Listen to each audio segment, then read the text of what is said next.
Pera na naging bato pa. Yan ang sinabi ng mga ilan netizens, at kung kita nyo itong mga nasa salamin na ito na reflect po ng Team Kalingap, ay alam ko pong ramdam nyo po ang kanilang nararamdaman, di ba? So syempre guys, bago natin ipagpatuloy ang ating pag-support today's video, kung bago ka pa lang sa aking channel, please subscribe po, like, and pakit na rin po natin guys ang notification bell upang ma-update po tayo tuwing ako po nag-upload sa mga viral and trending video.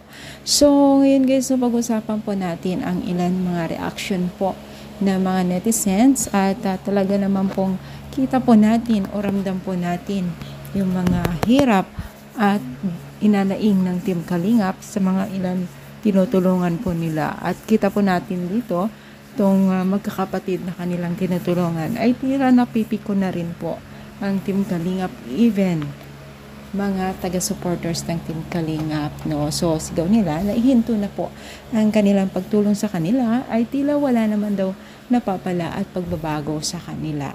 Alam niyo guys, naging, kumbaga pera na naging bato pa, hindi umano, dahil nga po sa ayaw nilang sumunod o ayaw man lang nilang makipag-cooperate sa Team Kalingap, no? So, minsan, no?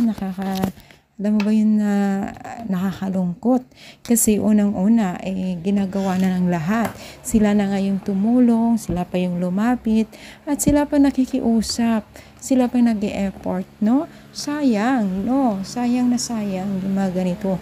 Minsan lang mangyari o magaganap sa ating buhay ng ganito kasi kailangan i-grab natin to. Pero sila kakaiba. So, ang ibig sabihin mo ba yan, meron silang something na karamdaman sa mental health, at bakit na lang ganito sila, no?